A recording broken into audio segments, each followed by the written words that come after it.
What's going on, everybody? Welcome to this exclusive conversation with On3 Sports. I'm your host, Nick Kosko, and with me today is Rutgers wrestling head coach Scott Goodale. Coach, appreciate you joining me today. It's the summer, but we can still talk about wrestling all the time. I know you got the hat on right now, got a little golf plan for later today, but we can always talk wrestling even here in mid-July.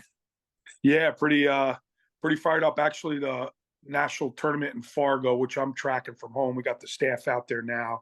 But still big time of wrestling, huge time for recruiting. August 1st, home visits are coming up. So, yeah, certainly a lot to talk about. How much is on your plate right now? You just mentioned you're tracking Fargo from home. For those who don't know, of course, Fargo, one of those big high school tournaments for recruiting. It's a nationally ranked tournament, probably the biggest tournament in the offseason, I would say. How much do you balance that between doing that from the road as yourself as the head coach while your staff's out there? And obviously, you just mentioned that the home visits are coming up for some upcoming recruits. Yeah, a lot goes into it, deciding on who goes out to Fargo. And Coach Pritzloff loves that tournament. And Joe Pollard is on Team New Jersey. And Steve Middich is working with Team Pennsylvania. So we pretty much have it all covered. And camp's just finishing up. And it's a good way to follow it here. We're constantly in contact with one another, who's on what mat, because there's 30 mats out there. So it's really, really difficult. But just with all the travel and everything coming up and the way we kind of balance it as a staff, I drew the straw to stay home this year and go from there. And that's okay. So like I said, a lot going on. Again, constant dialogue with the staff on where we need to be August 1st, 2nd, 3rd, 4th, and so on and so forth. So that's kind of our plans right now. And then just finishing up wrestling camps, which we had a great summer with our camps. They're kind of back after the COVID era. They're back in full swing, and we had great numbers this year. So it was great to get everybody to campus. Awesome. Glad to hear that. So the offseason itself, it's been wild, of course. Talked to a couple other coaches who, have described their offseason. Offseason training is great, but we have to balance X, Y, and Z now, and that's namely the NIL transfer portal and all that good stuff. And we'll get into that in a second. But how was the offseason so far for you guys as from a training perspective and what you're looking forward to this coming fall? Because again, summer's the time where the guys are in, but they also do stuff on their own. And all of a sudden they'll be back in full swing when preseason comes around. Well, I think that's the biggest thing. A lot of guys, sorry about that. A lot of guys are doing stuff on their own. A lot of guys are training now. We took this week off based on Fargo, but we've been together, man. We've been together since really the beginning of April. The beginning of April, we've got our group together, and then obviously the transfer guys, the two kids from Oklahoma, Butler and Moore, and then Yara has been in. They've been in all summer, so they've really feel like they're part of this program already. It's great.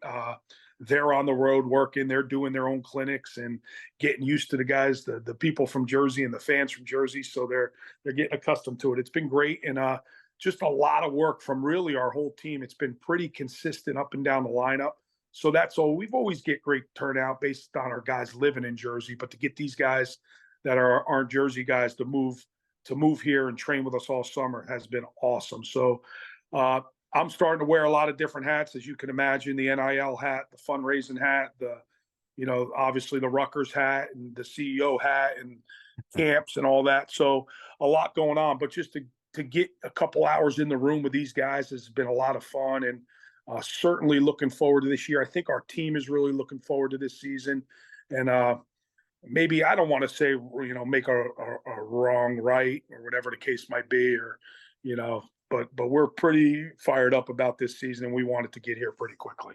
Yeah, I feel like a lot of the Rutgers fan base, especially the wrestling fan base, is looking forward to, I guess, turning the page after last March, where some things came up a little bit short. But you mentioned the transfers, and those are, of course, were the big additions, and there was a lot of that going on between mostly through the Big Ten, of course, all these Big Ten schools looking to add grad transfers and also looking to guys changing positions. We saw a lot of high profile names switch from schools as well. But you guys just landed Mitch Moore, Jacob Butler from Oklahoma, and obviously Yaroslav Slavikoski from Harvard, a nationally big top ranked heavyweight within the top 12, top 10. Just go down the list with those three guys and how big of the immediate impact they can make on the lineup this year.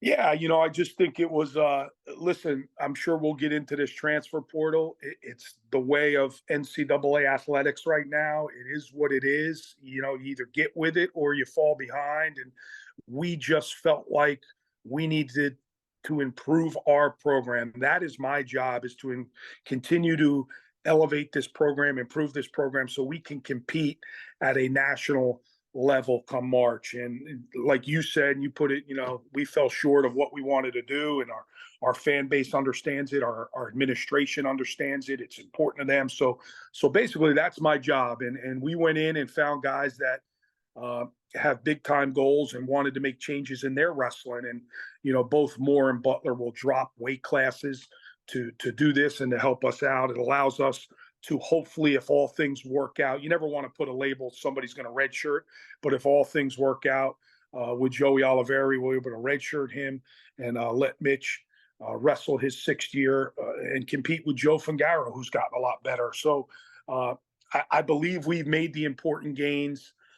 We've improved our team, if from anything else, a depth perspective. And obviously we got one of the best big guys in the country who has done it at a national level, and we're excited about him. And just having him around and his style of wrestling and being from Belarus has been a lot of fun. And I just think we've gotten better, and that's the important part. And then of course we had guys like Shawver and John Paz, who have done a lot of wrestling in the off season, a lot of competing in the off season. So I think our team is a lot better. I think we're improved, and if everything falls into place, we could, obviously it gives us room, or gives us the thought process of being really, really excited. And I'm not trying to get this fan base all fired up again. I know how that could be, but I just like where this team is at right now. Yeah, you mentioned Shawver and Poznansky, who, Paz just wrestled early on last year and then kind of took the year to kind of reset himself, I would say. And Shawver, of course, battled out with Dean Peterson last year, but both guys expected to bump up weight classes now. Everyone's going to be fit into the lineup now. So on paper, it looks pretty loaded. So you got, the 1-2 punch of Peterson and Shawver down low. And of course, we saw what Brian Saldano did last year. And of course, you throw Poznansky back in there at 97, most likely. You look at that. I mean, you got to think to yourself, this is probably what you envisioned about 2 years ago when these guys came in. Yeah, that's kind of exactly what we thought. We're fortunate enough to, again, have good dialogue, and it's very athlete, run, where these guys are kind of expressing where they'd like to go. And this is Poznansky's decision to move up. So obviously it works out. Brian does have a redshirt year. I don't think he's real eager to take that right now. He wants to continue to wrestle, obviously, with this team. And John was really, based on some injuries he's had, and just wants to continue to lift weights, grow, get bigger, and concentrate on wrestling. It was an easy decision. And the same with Dylan.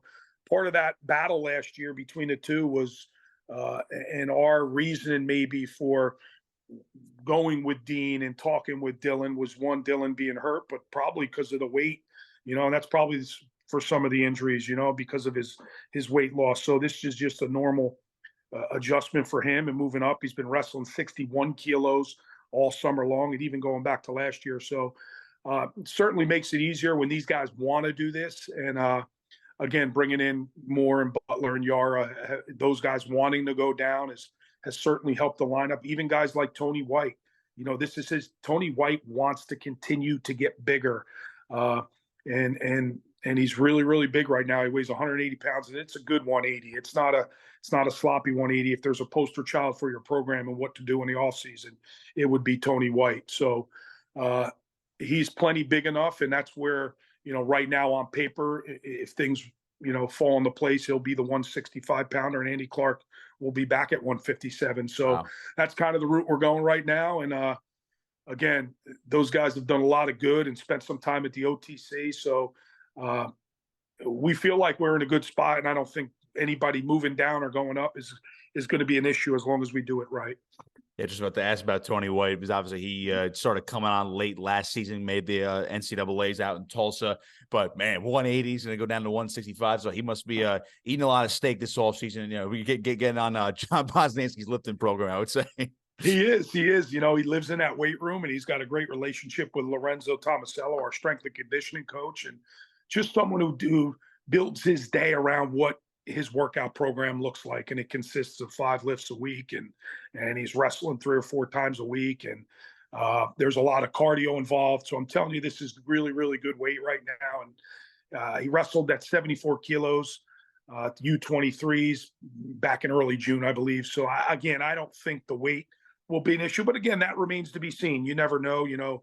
Guys wrestling 65, especially in this conference, are probably coming from 85, 90. But I don't worry about that. I got to be careful with what I call. I always call him Tony White. The South Plainfield people call him Anthony. So I got to be careful. It's okay. I call him Anthony all last year. He said his mother good. wanted me to call him Anthony on the air. Oh boy, year. I better call him Anthony then.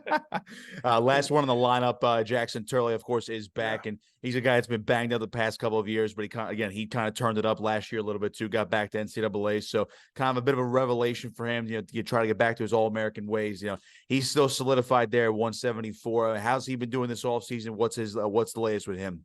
Well, he's done a lot more wrestling this offseason than he has in the past 2 or 3 years. How that translates, again, you never know. And for Jackson, it's about, I just want him to get in incredible shape early. There's no reason why you can't live your life just in incredible shape. And hopefully he's in incredible shape when we get to camp in early September. So he went out to the Olympic Training Center. I think he spent some incredible time with Coach Buxton out there and along with 6 other guys. So I just think that was a great experience for him. I think this is something he really wants to do. He wants to get back on that podium, but he's got to start the season in great shape. That doesn't mean he has to wrestle every single match. But I just think he's got to walk around in great shape, knowing he can wrestle hard at a high level. And that'll always be the question, whether it's mental, whether it's injuries, whatever the case might be, whether he waits till March to do this and I think there was a lot of that last year. I'll be ready when it comes time to go. And he really was. So obviously from a coaching standpoint, we like him ready early November, but understand his situation and understanding his body. But I think that's the biggest key for him is be ready to go in September.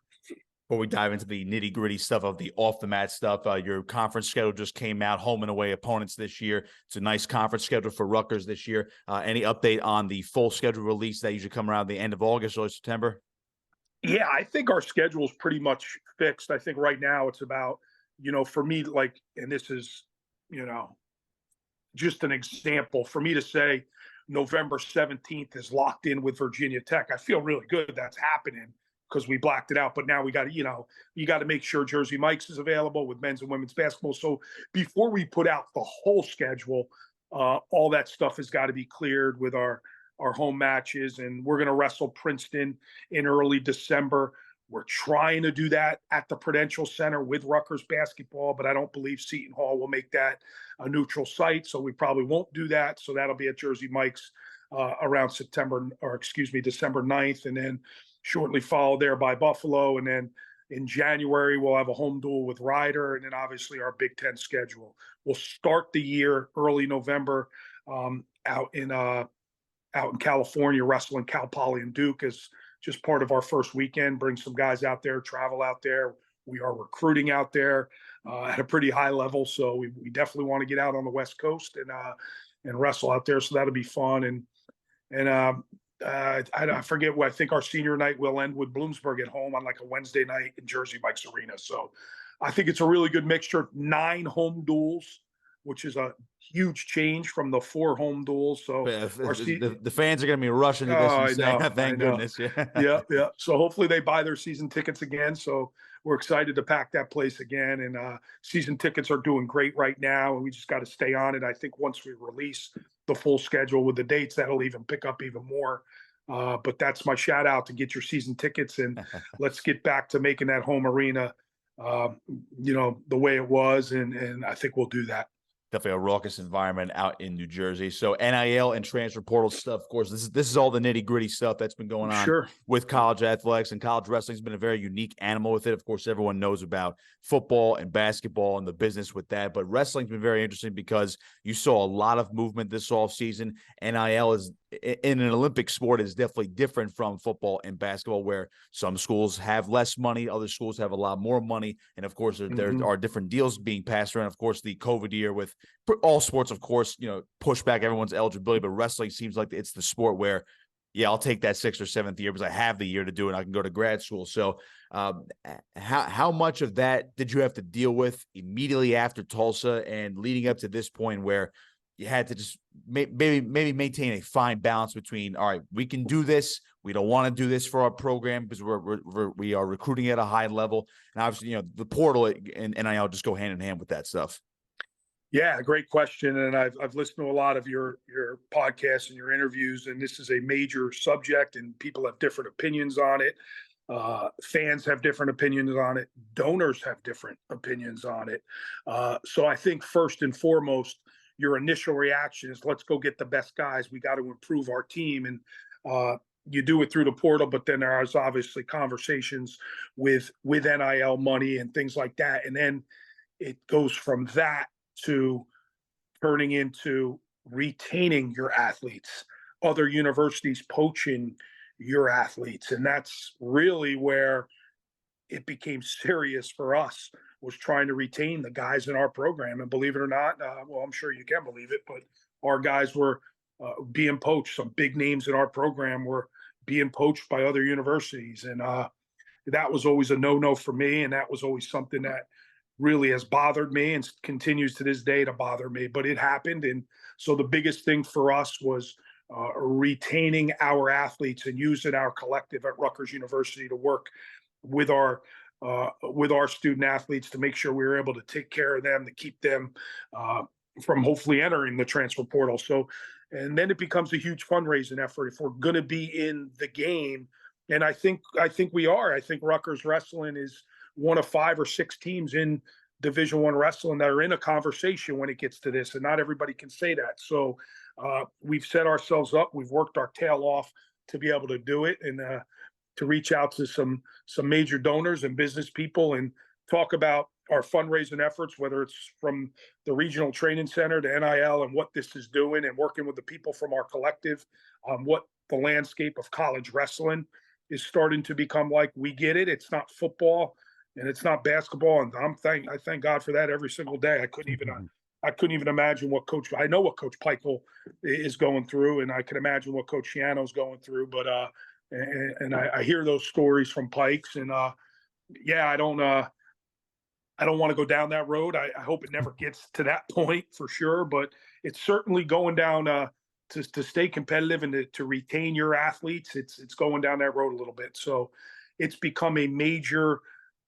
You wake up every day, and that's the first thing. It used to be about recruiting and academics and scheduling and camps, and now it's turned into a lot of fundraising, which was always important, but NIL reasons and portal reasons and all that good stuff. So that's kind of where we're at with it. And again, at least I feel comfortable on this day in July.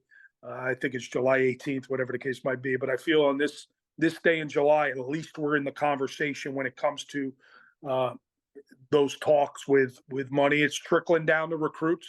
It's part of a recruiting conversation. It'll be a huge part of an August 1st conversation when you enter these homes. I understand that. And again, this is me speaking maybe from my heart, from my mind, whatever the case might be, but I just wish it was what it was intended to be, and businesses and things like that. And now it's trickled down to coaches' involvement, which I never wanted to be. I don't want it to be to this day. And but that's part of the conversation. And I guess I should probably just leave it at that, right?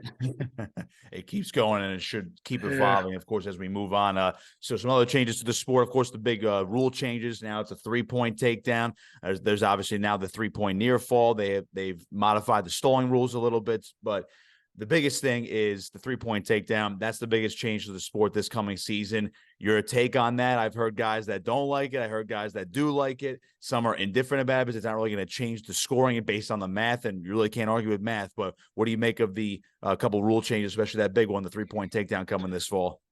Man, again, my initial reaction is like, oh, great, there's a little change. And then you sit back and you start thinking about it, and the reason for the change is to increase activity, right? To get people to score takedowns. Well, then you start thinking, now I get one takedown, I could play the old don't do anything for a 5-minute game. But so I don't know how it's going to be. And I think that's the issue. You have no idea what it could end up being. A great rule. It could end up being an incredible rule change. So we'll see. I never thought I would like the exposure the danger rule when it came into play 3 or 4 years ago. I don't remember how long it's been now, but that ends up being a really good rule uh, for college wrestling. So again, my initial reaction, I was like, this will be great, and then it won't be. So I don't know where I stand with it. I guess we just have to wait and see how it plays out. But there's change. There's people talking about wrestling in the middle of the summer, so that's important. That's good. Let's see how this thing plays out. And but I just don't want it to turn into get one takedown and kind of you take a 3-0 lead into the second period, and now you're doing there's very little action. So I hope it doesn't turn into that. Yeah, and the one rule that was not changed that I think people want to change, you had to get near fall points. You had to get turns in order to get that riding time point. That rule was not Yeah. approved. What do you make of that? Would that be the right way to incentivize getting those turns on top? Because a lot of people don't like the mat wrestling because, again, it's a lot of, and again, I think what they did was they modified the stall rules where you can't hang on a leg, which was already there, but now you can't hang out on any limb for 5 seconds. So maybe that will increase top wrestling, but was that the right change? Was that the right change or non-change there? Oh, Nick, I'm a top guy, so I love top wrestling. I think if you can hold somebody down, now I think stalling should be a little bit more. Let's start making stall calls on top. I agree with that 100%. But if I could, if I'm working for a turn and I'm, finishing a period on top and I'm working on top and I'm wrestling on and I'm controlling you, I should be rewarded for that. That's just my opinion. It's always been my opinion. Obviously, the turn is a bonus. But I was always, if I could get on top of you, and there's an X factor to that, right? That changes a match. There's strategic thoughts that, from a coaching staff standpoint, you're thinking about if somebody's really, really good in the top position, and do I take bottom? We talk about it all the time. So if somebody's good on top, I think they should be rewarded for that. And I think there needs to be more mat wrestling in scholastic wrestling, and I think once you get away from mat wrestling, it turns totally into freestyle. You're better off maybe just going freestyle. So I don't want that to happen. I think there's something about scholastic wrestling and folk style wrestling. Again, this is just my opinion, but being able to hold somebody down and again just have an official call stalling. I wouldn't argue that. As long as you're working on top and I think it's just gotten to the point where ankle rides have become very dominant and hang in and cling in have become very, very dominant, and they got rid of the drop down, which was great. Just start getting stalling more involved, and that'll change the outlook of a match and the way you go about a match. But if somebody's dominating on top, and I think there should be stalling for bottom too. There should be stalling for bottom. You should be able to get to your feet. You should be able to create action on the bottom, and if not, then you should be banged for stalling. That's just my opinion when it comes to top wrestling. Rutgers wrestling head coach Scott Goodale with me here on On3 Sports. Coach, one more for you, but it's a doozy, and I've asked it a couple of times. I know you're a big proponent of this, just based on our previous conversations, because the dual meet is what makes college wrestling go, in my opinion. So a dual meet championship, it's not a thing, but it could be a thing. Who knows how it would happen? But essentially, that's how you decide your team championship in NCAA wrestling. Maybe you take the top 16, make a team bracket before the individual tournament. I know you and I have talked about this, just having discussions about it, hypotheticals about it. I mean, what are your thoughts on this and how this could? I mean, I feel like this could really put the sport on a bigger map in the landscape of college athletics if you make it a team-oriented championship and then save the individuals for the individuals in those 3 days in March. I can't believe it. 2023, we still don't have a legit dual meet championship. It just makes no sense to me. And obviously, I'm a huge dual meet guy, but it keeps everybody involved. It's the one thing an average, I wouldn't say average fan, that's maybe not the right word, but just a regular fan can relate to a good high school dual meet. They've probably watched it when they were in high school. They've probably watched it as a parent, just going to the local high school gym, a really good dual meet. There's nothing like it. I can't believe at this stage in the game, we don't have that when you should have it. That's for discussion, but there's been talk about doing it after the individual national tournament. No way. This thing should be done, I believe, the beginning of February and run. You could run it in 2 weeks at 2 different sites. And we're talking about, but it's crazy that, we let the word budget get into play here. And I get there's smaller schools. I understand that it's easier to talk about it from this side of the fence, being in a Big Ten university. But It's 2 weekends you could really do this at, and I think there should be 24 teams, and you run a legit, and then you reward teams for making the national tournament. That's what you do. You reward teams, and if you're the 24th seed, you get rewarded for being at that national tournament. And I don't know what that looks like, but whether it's monetary reward or whether it's scoring points from at the individual tournament, things like that. But there has to be a finality to a dual meet season, and then I hate to say this because this might be unpopular. You run it like the New Jersey States. The individual tournament is great. You reward the top 8 guys. You reward the coach of the year. You reward the individual. If you want, at Jersey, they don't even do the state championship for the team champion, but you can reward them. You can reward them, and the NCAA will say, well, we don't give out 2 national championships. Okay. So then the NWCA can give out that, for example, if Penn State's going to win a national title in 2024, you can reward Coach Sanderson with the NWCA national championship, and then you have an NCAA dual meet championship. I feel very, very strongly about this, and I've talked to a lot of people on trying to make this work. It is crazy how far apart the coaches are when it comes 50-50.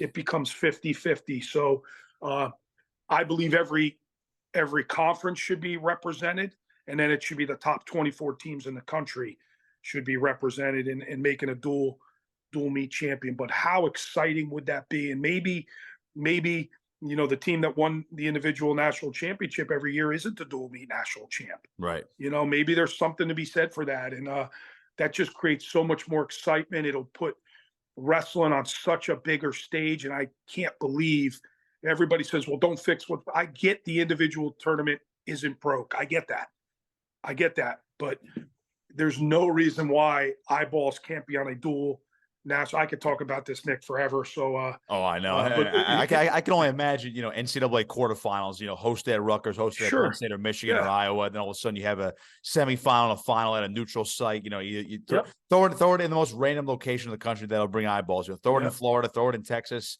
You could throw it. I don't know, in California or something. And here's the thing: try it. Just try it. Try it. If you don't think it's a success afterwards, and there's not ratings and there's not TV ratings, then go back to what we've been doing for the past 60 years. I get it. And they'll say, well, we used to have the national duels in Northern Iowa. I get that. But it was, just inviting the 12 best teams, put together a tournament, and I think about my alma mater. I think about Lock Haven, who wins an EI or an EWL title back in the day, or they win a MAC title back in the day. They get invited to that. They're in on that. They get rewarded for that. Maybe there's 2 or 3 really good schools in the MAC. They make that tournament. You're fighting for a top 24, national ranking come February so you can make the tournament. There's something to be said to give smaller schools something to wrestle for. And I just think we're totally missing the boat on that. And that's my stance on it.